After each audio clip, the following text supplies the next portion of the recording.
I'm going to request Ajay to keep time for this session. Akshay, we have 15 minutes for the speaker for your paper presentation. Dr. Parikh, you and Montek will have 10 minutes each for your discussion. And Ajay will flag off when you get close to the time, your ending time. Is that okay? Shall we start? Please. Great. Akshay, the floor is yours. Thank you. I'll just share my screen. Is that clear? Is my screen visible now? Yes. Okay, thank you. So just to start off, it's a real pleasure to be here, and it's an absolute honor to have such an incredible pair of discussants for this paper that Ajay and I have done. We spent the better part of the year going through this, writing this paper, and the idea was to come up with a framework, a big ideas framework for how we can look differently at India's climate transition, and in the context look at power sector reform. So just to very quickly set the stage, I'm going to try and keep to the time limit. At the moment, India is responsible for about 7% of the world's emissions, which is about the same as Europe, just to place it in context. That makes us third internationally. Now, there's a very legitimate debate about climate justice, and we don't need to take a position for the purposes of this paper, but it's clear that that is a discussion that will roll on, including about climate finance. But either way, it's very clear that India will need to pull back from CO2 emissions, both actual emissions as well as the trend path of emissions. And the long-term trend growth rate of GDP of emissions has been 5%. In recent years, it's been 2.5%, largely due to weak GDP growth. And this is even before COVID. COVID obviously made it worse, but we hope and expect that this sort of growth will come back.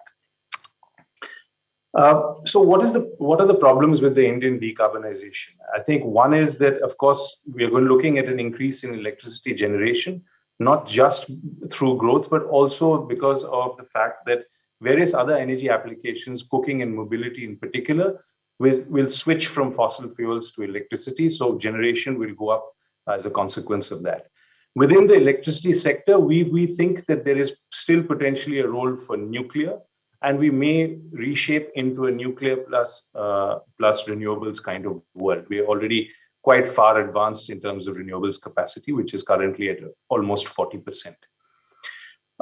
We also believe that there's a large range of demand side adjustments that will be required, which actually less attention tends to be focused on.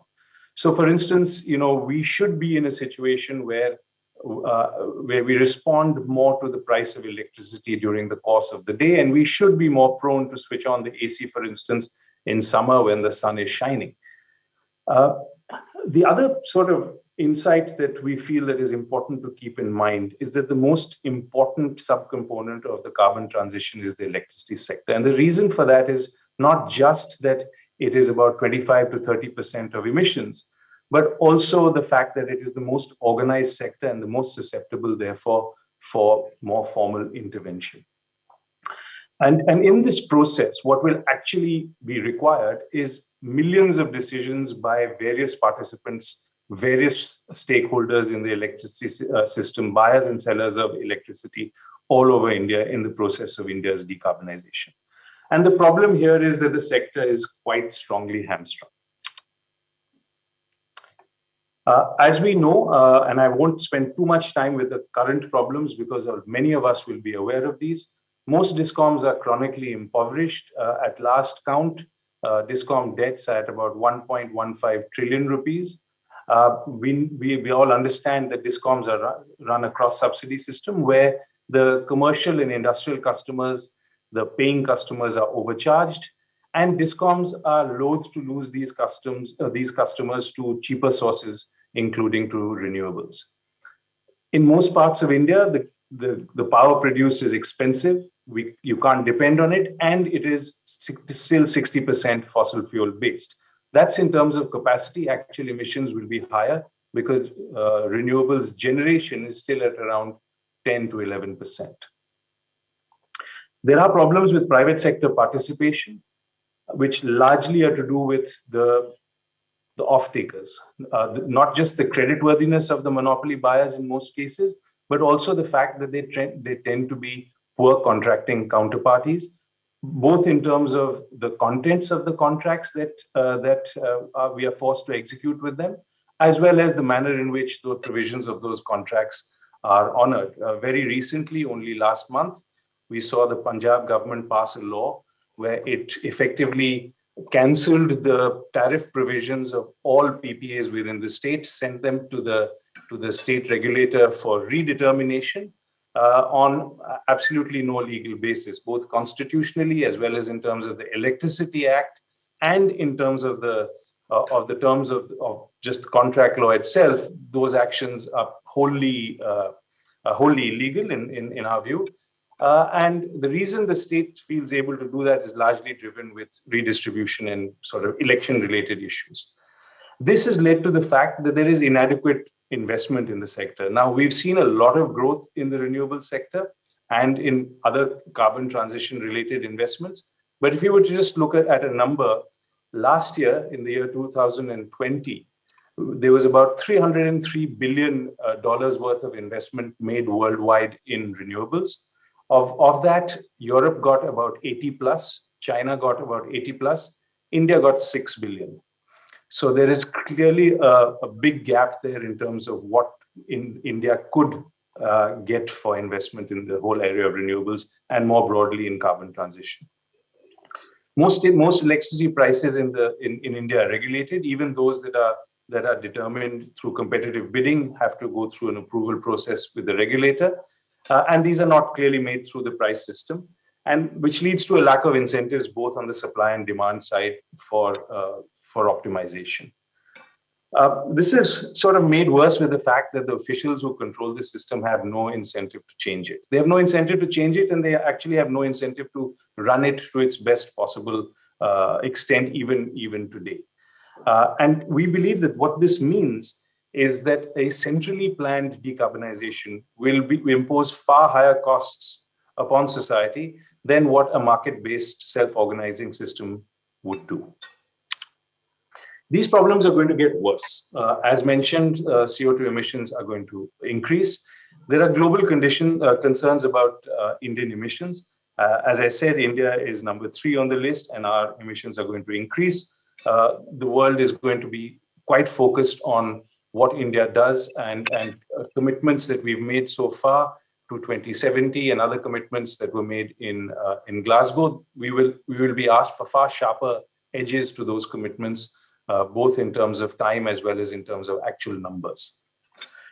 The other big change we feel is that private Indian firms now respond quite fundamentally to international asset pricing. We are talking here about the whole world of ESG investment. Depending on what estimates you look at, this could be up to $40 trillion worldwide.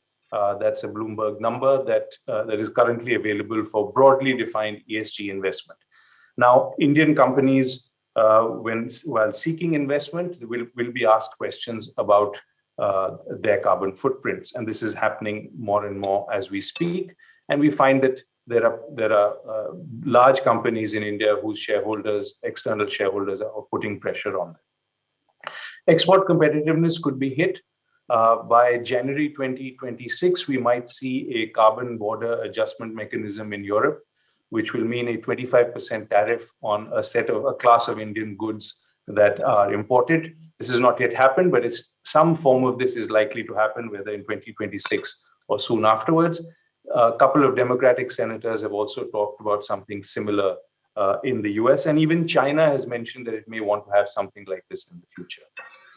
So, and internal stress in the sector will worsen.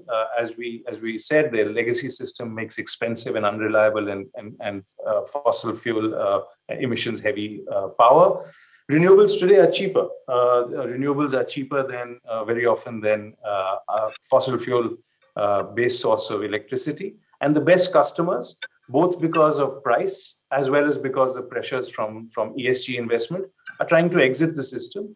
And both in terms of both legally and in certain cases illegally by, for example, the denial of open access, etc., they're being prevented from doing so. And the other sort of ironic point to note over here is that the grid requires large investments for the renewables revolution. So the grid at the moment, so we need to have a renewables revolution, but the grid is not very well placed to receive this, and investments are required. The Green Corridor, for instance, is an example of a move in that direction. But as the numbers go up, as we move towards 500 gigawatts, these investments will become of a much larger order of magnitude. So why do we feel that there is a case for fundamental reform? We think that if you look at the electricity sector, even 2003 with the Electricity Act being passed in that year, which did change the sector quite significantly. What we had after independence was a small sector in a small socialist public sector economy. And what we did effectively in 2003, other than unbundling, which was important, was we bolted a private generation sector on top of what was effectively a state-run sector. And for 30 years, including the period after the Electricity Act, all the reform has been pretty incremental. I mean, it can be classified as incremental, even though there have been some significant steps. And this has not worked out very well, as is sort of evidenced by the fact that the discoms are in the state that they are, and nobody really wants to do business with them if they can help it. And as just mentioned, high stress is now going to be placed on this legacy sector with renewables, with the requirement for new transmission infrastructure, and with potentially new business models, including storage, etc.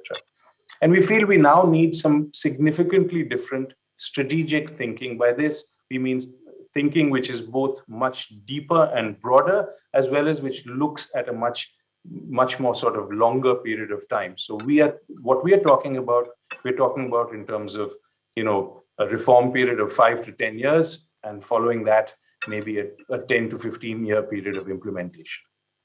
So how do we try and find the right answers and achieve policy coherence in a situation where we need decisions to be taken by millions of people across the country? We feel that there are two main organizing principles that should govern such a reform process. One is that the sector should be organized fundamentally through the price system, and to let supply and demand make the price, get the state out of making price, and the only role for the state should be correction for market failure and therefore regulation. And in the process and in order to do this, the most effective way we feel that this would happen is through the privatization of all state assets in the sector, starting with distribution as a priority, but then over time going on to both transmission and generation as well.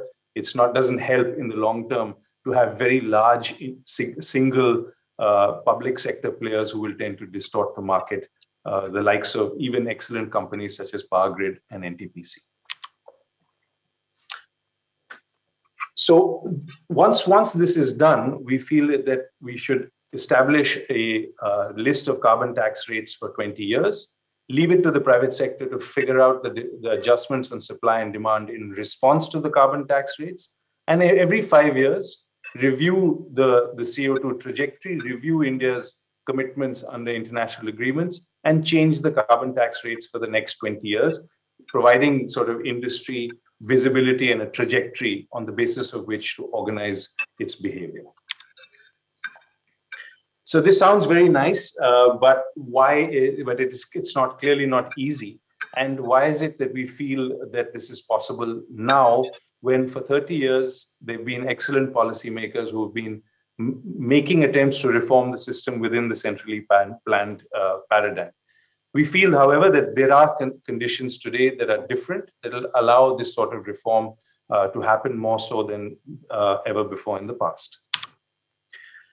So one of the most important problems with reform has been the issue of the political economy. And we feel that we need to tackle this head on. Political economy needs to be baked into the structure of the reform process and needs to be organized around the principle of compensation.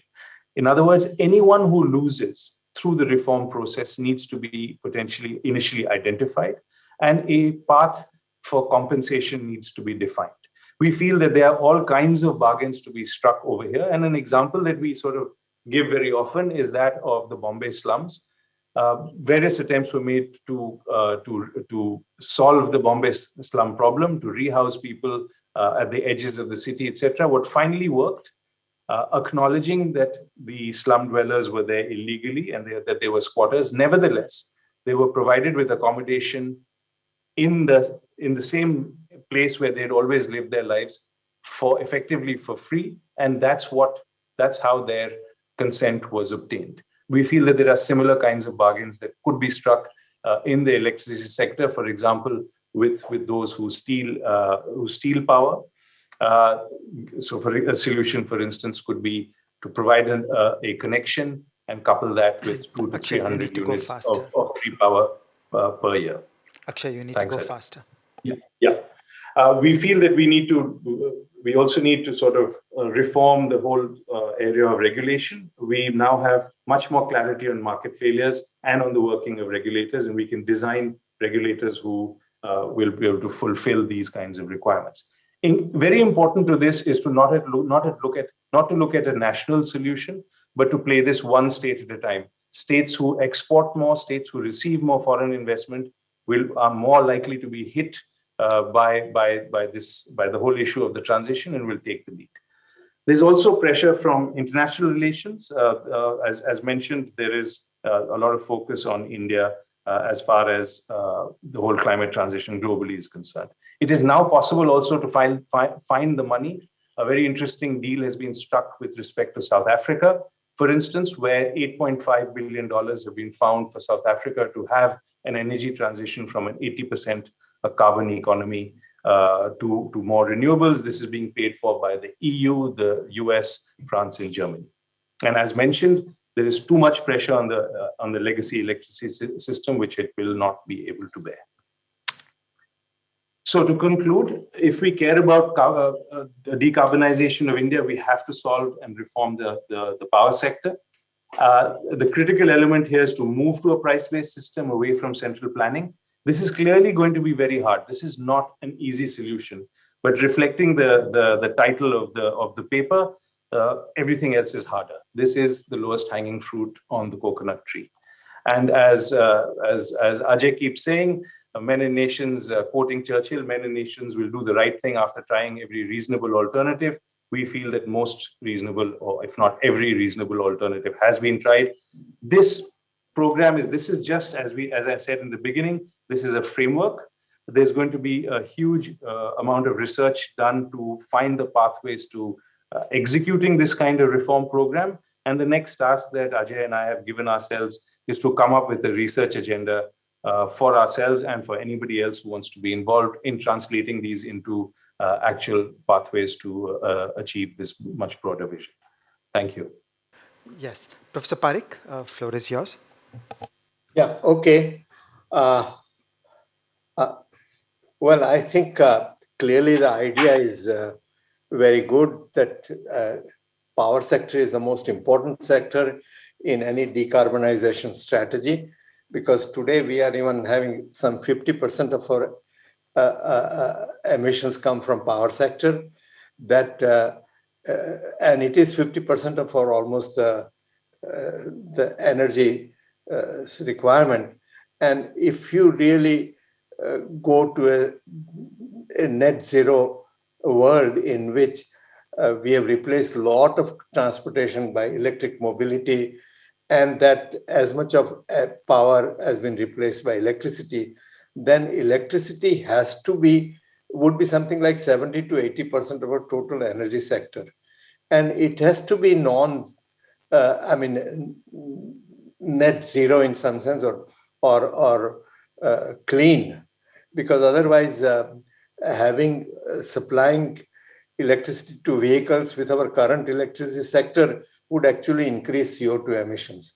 So electric transportation would make sense only if we have the clean energy system, renewable energies. So I think that's certainly clearly very important point that's made. I'm not particularly happy to always say that India is 7% of the world's emissions.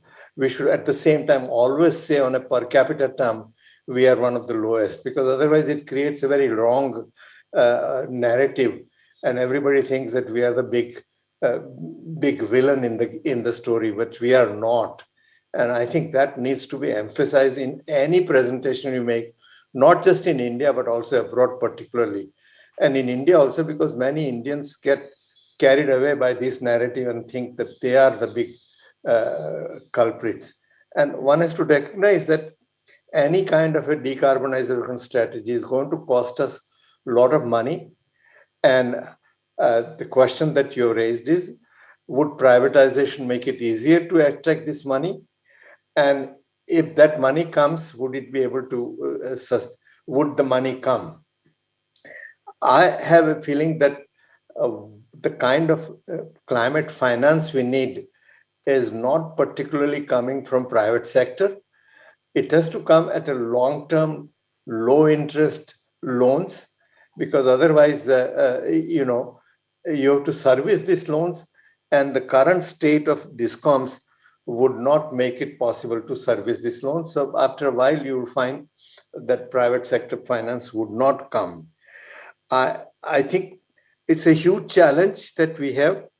The Prime Minister said by 2070, we want to have net zero in India.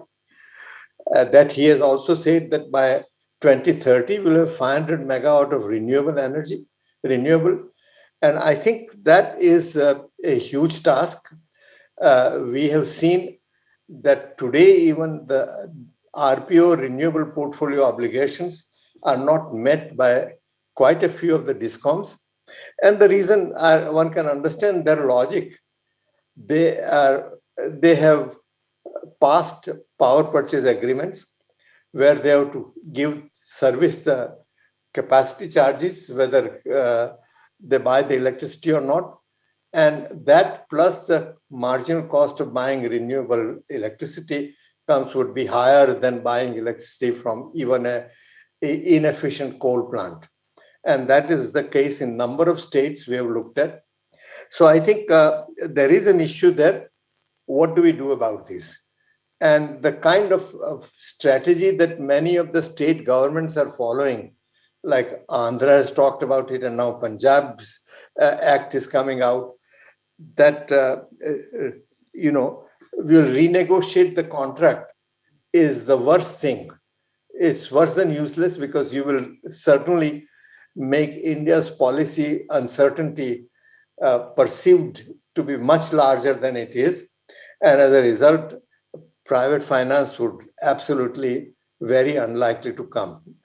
So while your solution that yes, discoms privatize them and they would really work in a sensible way, is like the advice given by an owl to mice who are troubled by a cat, that tie a bell around the cat's neck, and the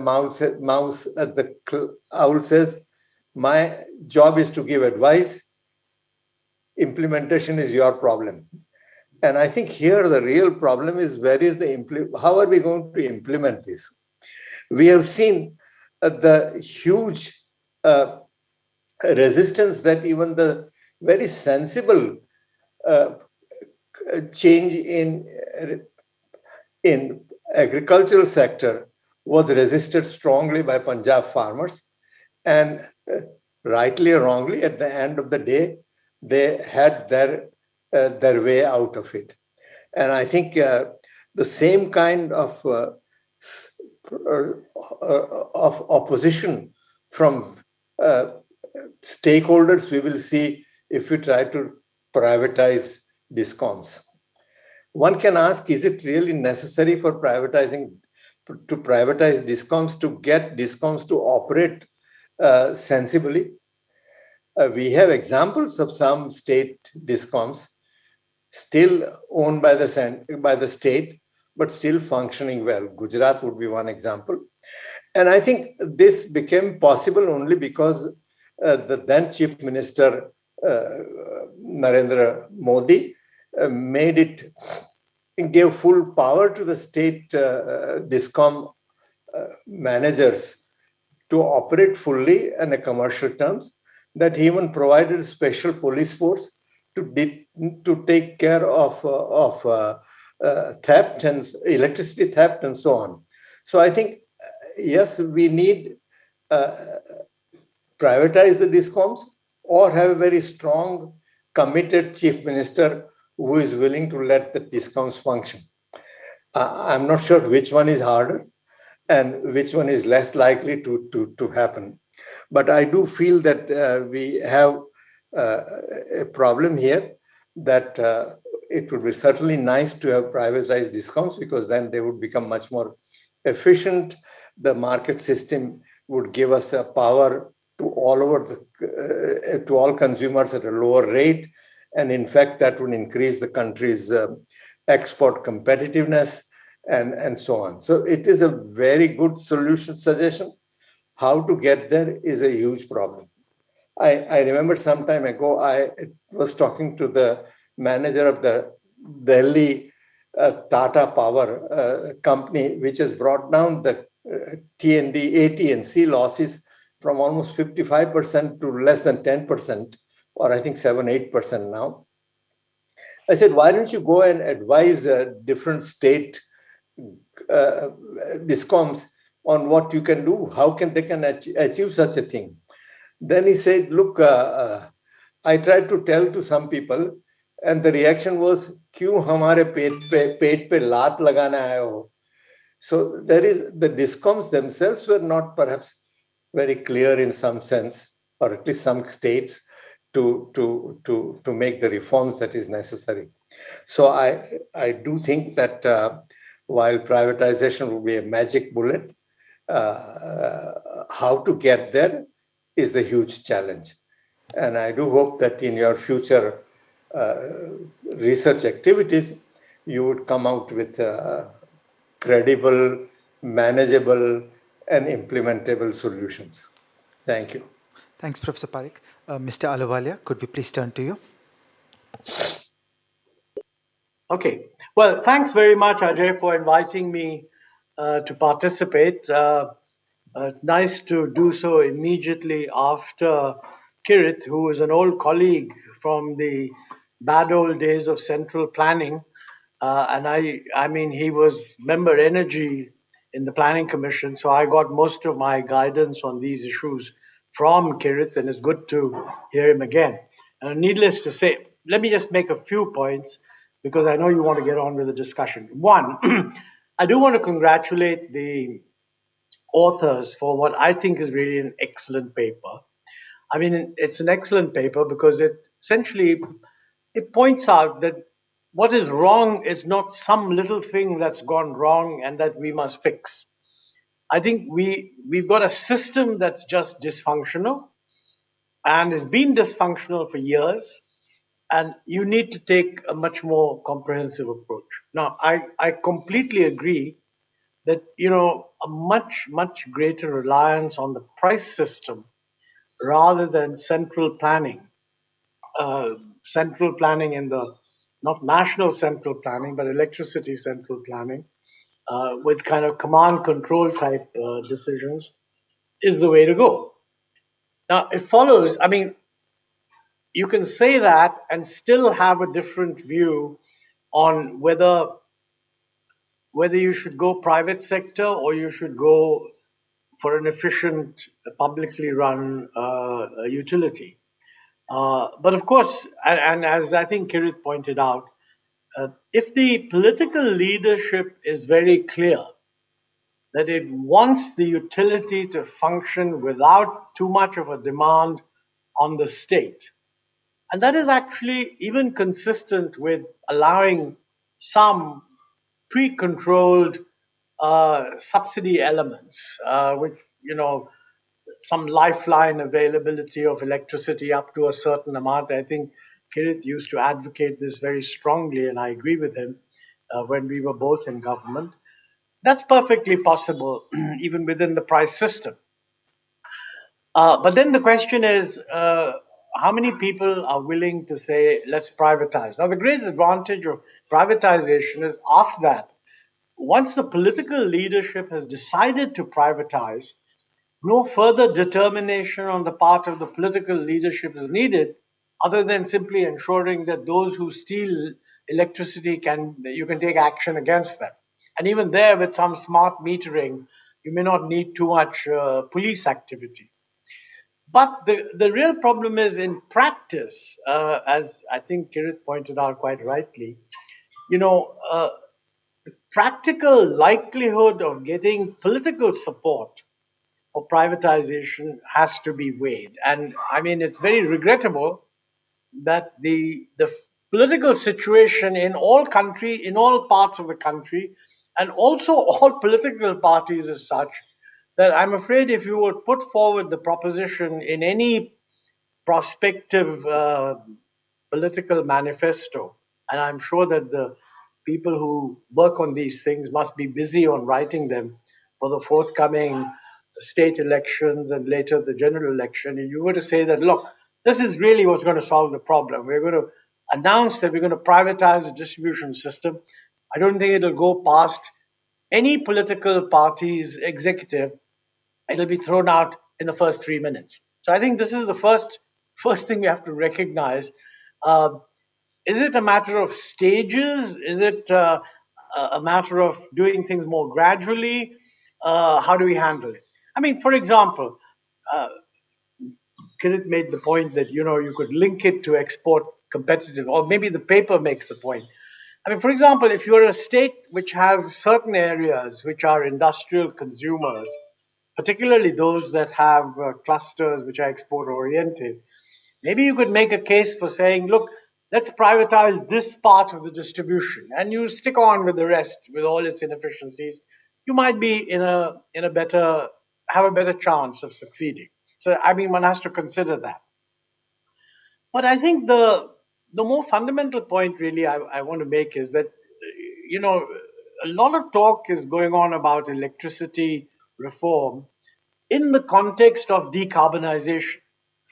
Now, I think if the fundamental problem with the electricity system is that it is inherently unviable the way it is run, then you need a radical reform whether you decarbonize or not.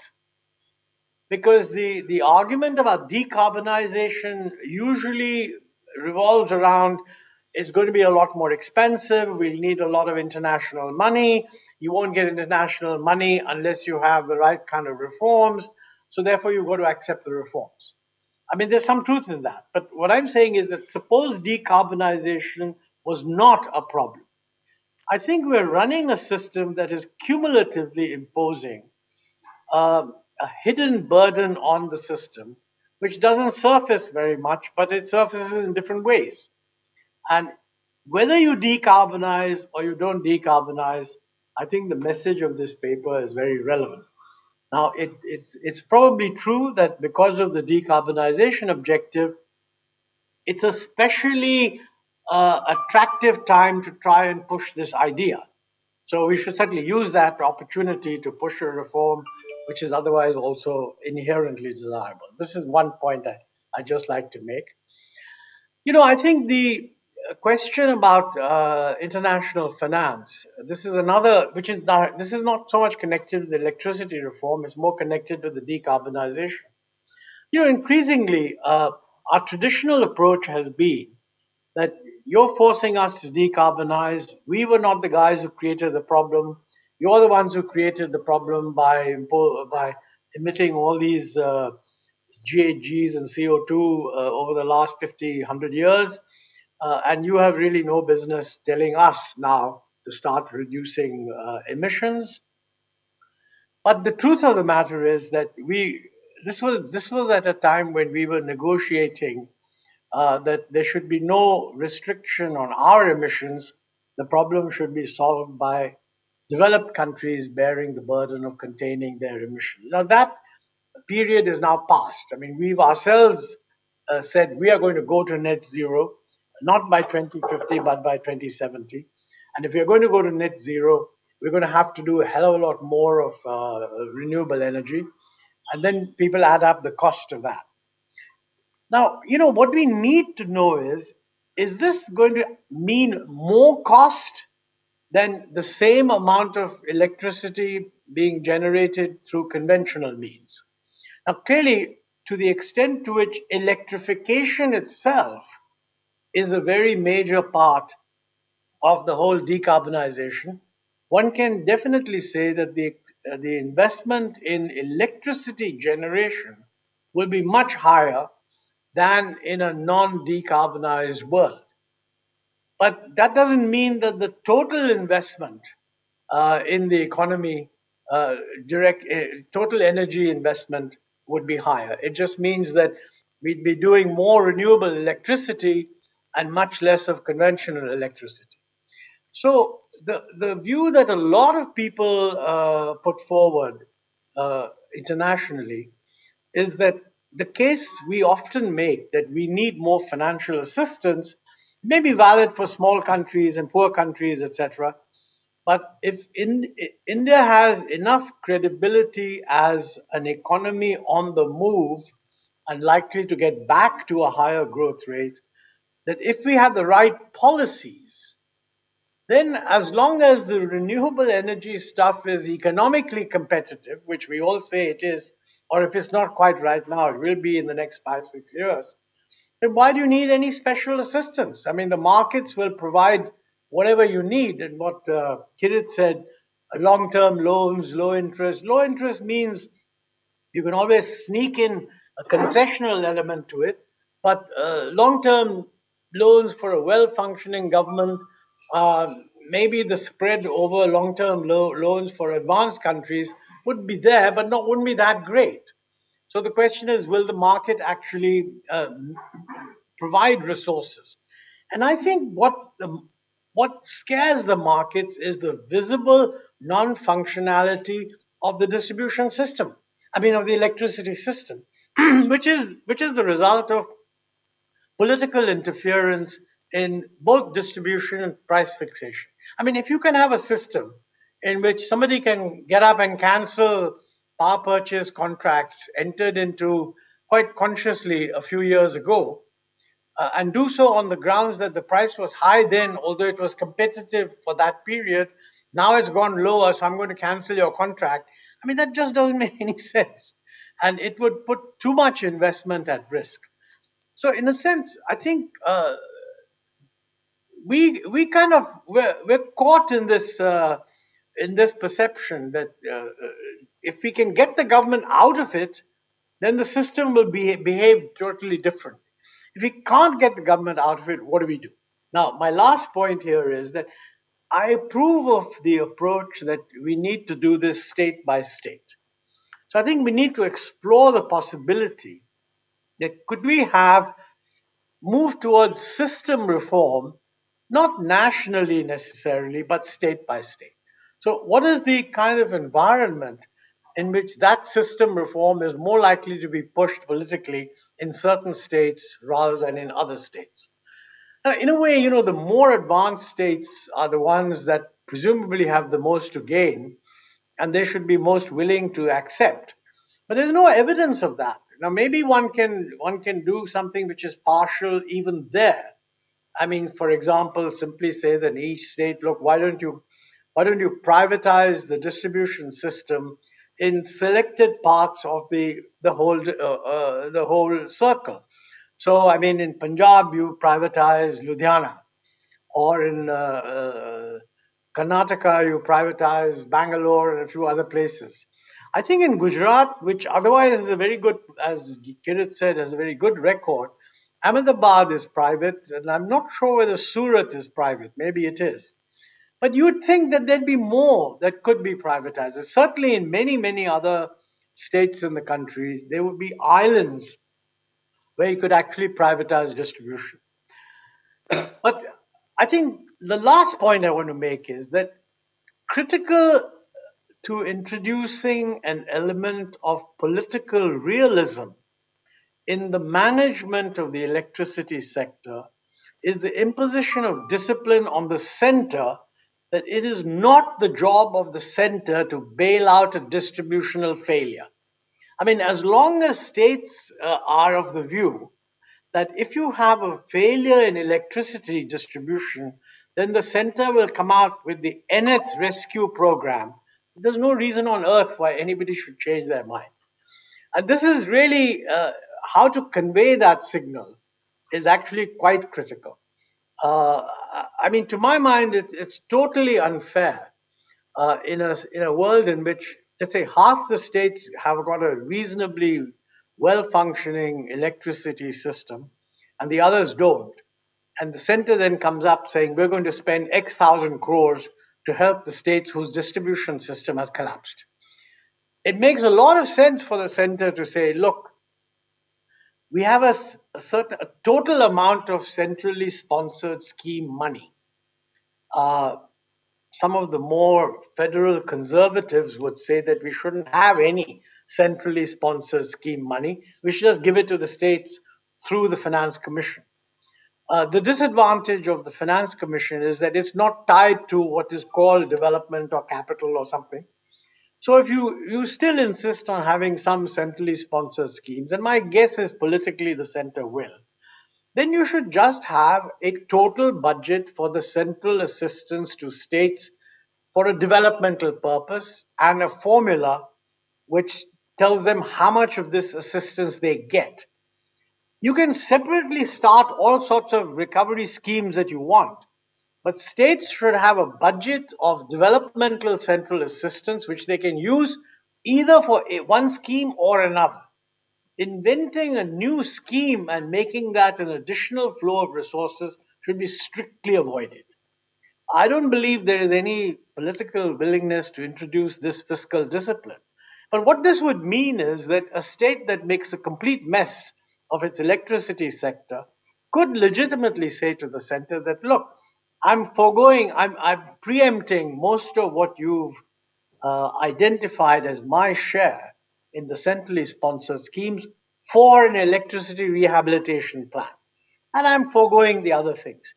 Otherwise, you have a situation where it's extremely difficult to create incentives where states will take tough decisions on electricity reform rather than carry on and let the thing run to the ground and then expect some kind of a central bailout. I mean, I think we're currently running the fourth such bailout, and maybe we are planning the fifth. And if you look at some of the work, the extent of the fiscal stress in the distribution system is actually much worse than what the numbers show.